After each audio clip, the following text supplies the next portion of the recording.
My name is Michael Cherkas. I'm the author, artist, or cartoonist of Red Harvest, the graphic novel about the Holodomor.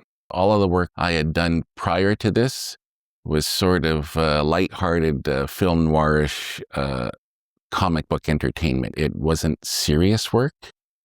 They weren't serious stories. In the sense that a story about the Holodomor is quite a serious undertaking. One of the things I wanted to get across in this is that all of this was caused by decrees from above. But I had to figure out how to work these into the story without stopping the story and saying, this is what happened.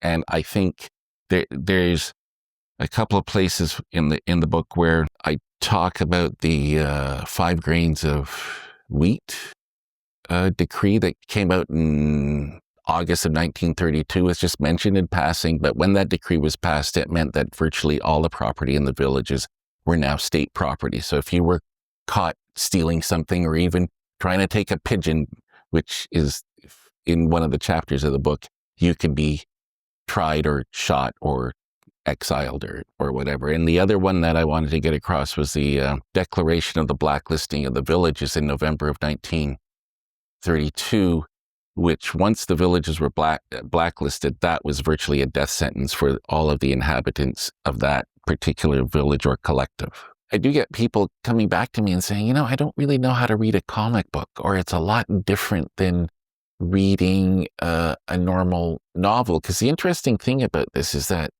when you're doing this, there's no descriptive. There are some comics where they do all this descriptive writing. If you're looking at the picture, it's duplicating what that writing has just done.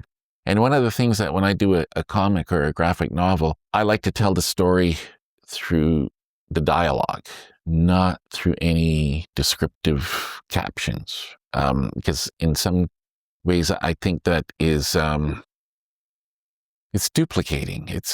You're duplicating the process. You're writing words that if people are reading carefully and they're looking carefully, they're seeing exactly what you wrote. So you don't want to do that. So when you're writing a graphic novel and say there's a picture here, whatever it is, in a book, a writer would describe that scene, right?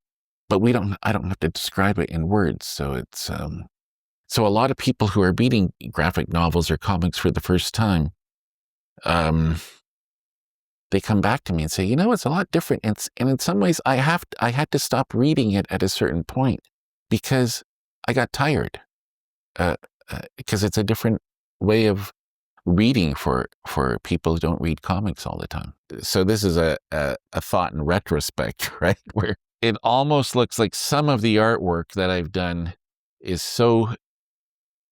some of it is very raw, and it almost looks as if somebody might have been sketching this by candlelight in the village, and they as the story was going on, and then they would sneak it out of the village by night.